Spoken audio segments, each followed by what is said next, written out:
All set? Good morning, everyone. I'm Congressman Joe Crowley. I'm the Vice Chair of the Democratic Caucus, joined this morning by the Chair of our Democratic Caucus, Xavier Becerra, as well as the Chair of the Democratic Congressional Campaign Committee, Congressman Steve Israel of New York. This week marks 5 years since the minimum wage was last increased. 5 years. 5 long years. Normally, we celebrate milestones like that, but this is nothing to cheer about. This is a reminder of the harsh reality that millions of Americans, hardworking Americans, are facing across our country today. While rent is rising, utility costs are increasing, and the price of food continually goes up, wages for many families in our country are stagnant. It doesn't take an economist to understand that this isn't the way to help America's families or to lift up our middle class. But speaking of economists, even they agree that raising the minimum wage will boost the economy in a myriad of ways. That's why Democrats have unveiled our plan to jumpstart the middle class. And we've made it easy. We're not talking about concepts or ideas. What we're actually talking about is actual legislation that will help lift up America's working and middle-class families and those that are striving to be in the middle class. It will strengthen our economy and American businesses and will treat women equally. So while our Republican colleagues have decided to focus their energies on ridiculous lawsuits against our president, Democrats have legislation to create jobs, improve our infrastructure, and create an economy that works for every American. While our Republican colleagues waste millions of taxpayer dollars on pointless Benghazi hearings, Democrats have legislation to ensure equal pay for equal work and strengthen the Violence Against Women Act. And while our Republican colleagues waste time blaming their inability to get anything done on the president, Democrats have a plan to make college more affordable and give every child the opportunity to start their education off on the right foot. We Democrats, we have a plan. Our Republican colleagues, they have absolutely nothing. Nothing to offer to the American people but the continued stagnation here in Washington. And that's why we need to put the middle class first and those that want to join the middle class first. And that's why we need to jumpstart America. And with that, let me turn it over to my colleague from New York, the chair of the Democratic Congressional Campaign Committee, a leader in the field, Steve Israel. Thank you. Thank you to my friend and my brother, Joe Crowley, and the Vice Chair. Thank you, Mr. Chairman, for giving me an opportunity to talk about where we're going, what we're planning in the weeks, months, and years ahead. I think that the American people have had it with a Republican majority that is willing to shut down the federal government, but consistently stands up for the special interests. There is a vivid contrast between House Republicans, who are all about protecting those special interests, and House Democrats who are all about strengthening the middle class. Our economic policy is from the middle out. Their economic policy is consistently from the top down. We've made a decision in caucus under the leadership of the Chairman Becerra, the Vice Chairman Crowley, that this August is going to be a month of action for the middle class. We're going to demonstrate that contrast every single day in August. We're going to make August a very hot month for Republicans who consistently support the special interests. Next week is going to be our launch. Next week, the Republicans are going to be spending all their time on legislation to sue the president. Our contrast will be talking about issues that really matter to the pocketbooks of the middle class. That's going to be next week. We go home after next week. Week 1 of August will be about who's got your back. And so our members are going to be in their districts talking specifically about the difference between Republicans who have the backs of the special interests and Democrats who have the backs of the middle class and those who aspire to get into the middle class. Week 2 in August will be about the contrast between Republicans who want to continue to give tax cuts to corporations to ship jobs overseas and Democrats who want to give tax cuts to corporations who will manufacture and build and create jobs here at home. Week 3 will be a contrast on the issue of affordable college and education, affordable access to education that makes America and keeps America #1. So we'll be talking about House Democrats who have legislation to allow middle-class college students and college students in working families to refinance their loans versus Republicans who have refused to even take that bill up but consistently passed legislation to allow the biggest banks in America to refinance their loans.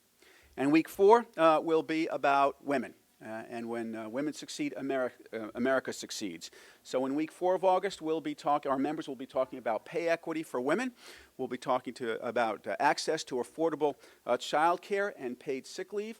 We'll talk about the contrast between Democrats who believe that a woman should be paid the same as a man for equal work, and Republicans who have absolutely refused to even take up that bill while guaranteeing maximum subsidies to the largest corporations and special interests in America. This is going to be about who's got your back. The difference between the two parties in this Congress is about priorities. And we're going to vividly demonstrate that our priorities are to strengthen, expand the middle class, help people get into the middle class who aren't there yet, while Republicans have only one priority, and that is supporting the special interests. Thank you, Vice Chair Crowley. Thank you, Mr. Chairman. I'll yield to you.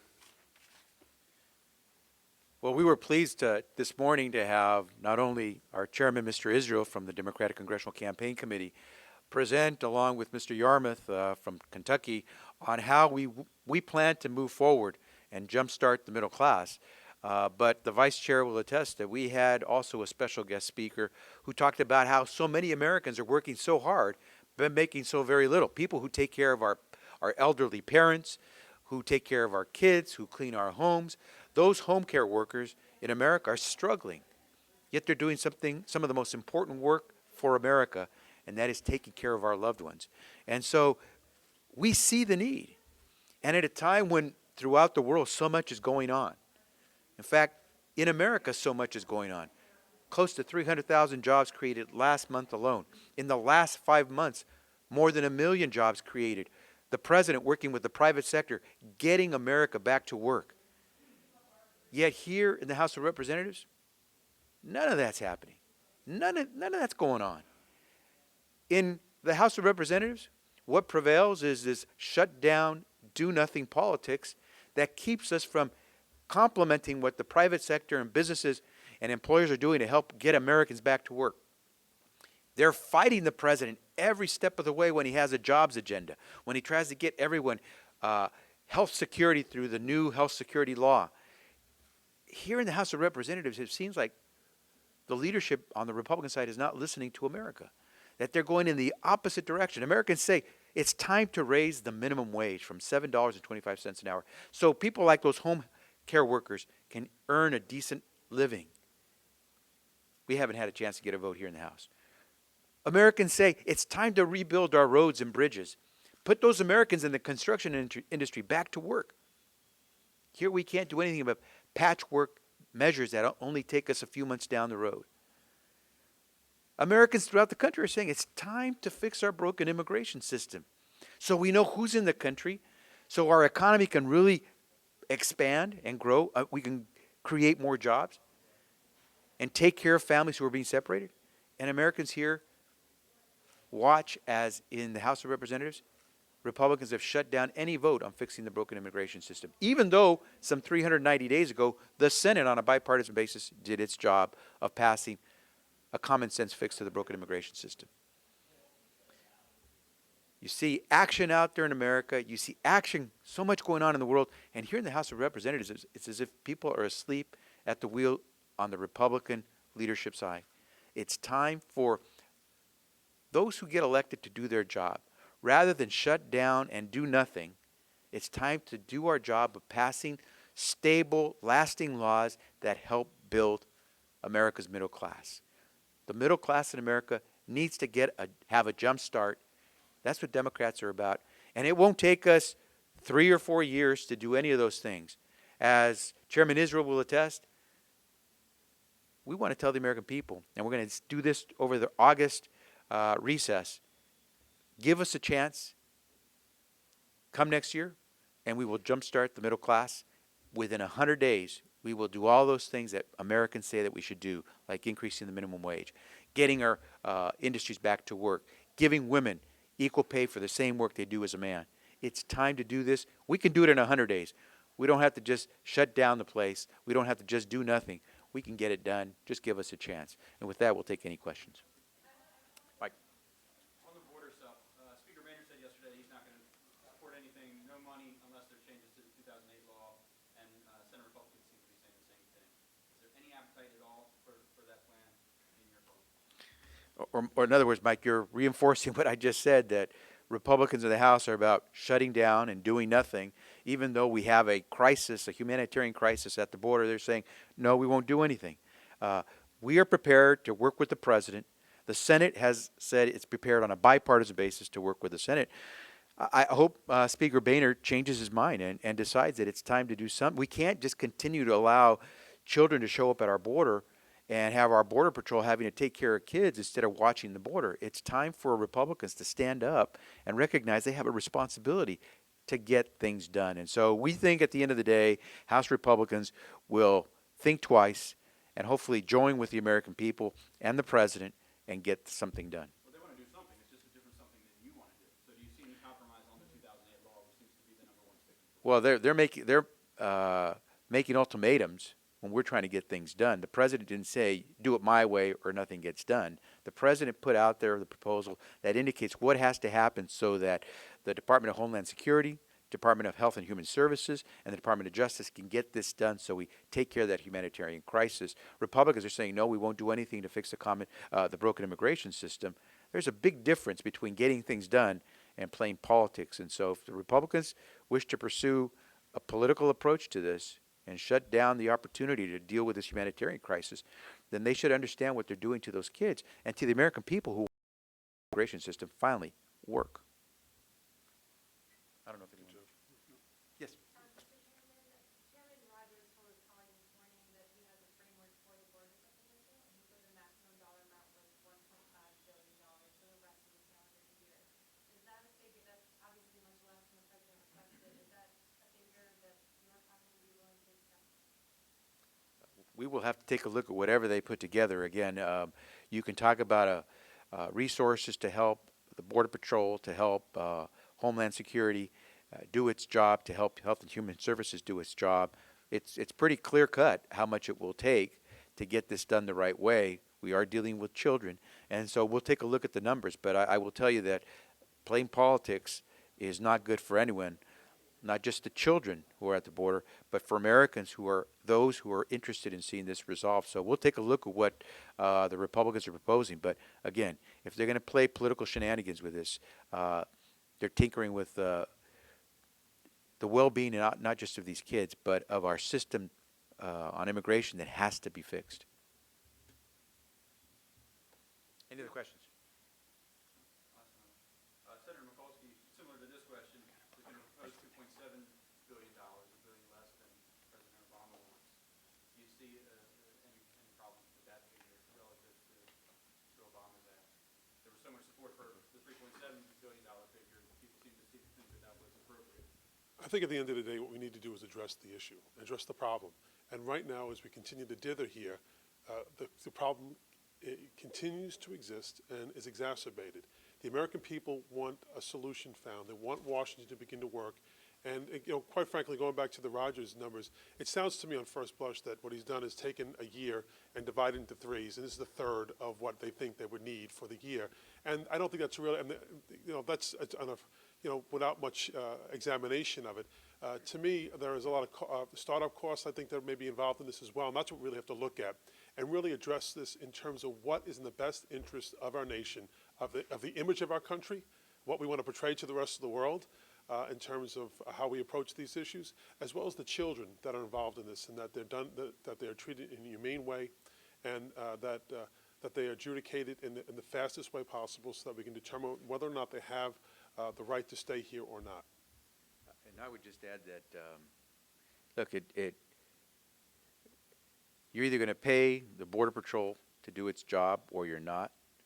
You're either going to pay the administrative law judges that will be needed to process these children, or you won't pay them. And that's an easy tally to come up with. It seems to me, as the vice chairman just said, that the House has figured out a way to just shortchange the process, which probably dooms it to failure. We'll take a look at what the Senate's doing.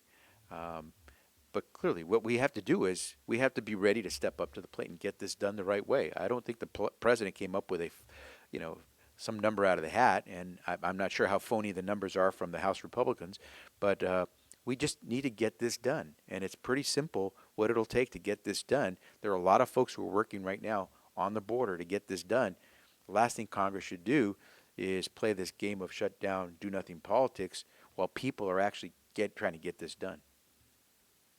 So do you think there will be a resolution before you leave for August 8th? There should be. There's no excuse for not doing it. That's our job. We get elected to do the business of the American people. It's not as if we're doing some heavy lifting to try to pass legislation, trying to find a bipartisan solution here. My dad used to get up very early in the morning and do road construction work, where pick and shovel most of the day. Then later on, when automation came, jackhammer. You're doing hard labor in 100-degree weather. That's tough. We're dressed in suits. We get paid a lot more than my dad ever made. And if we can't solve the business of the American people, who are right now working on this, shame on the House of Representatives. And so there's no reason why Speaker Boehner and the House Republican leadership can't give us a vote to do this the right way. If I just make one other comment, maybe this is the new way to deal with crises.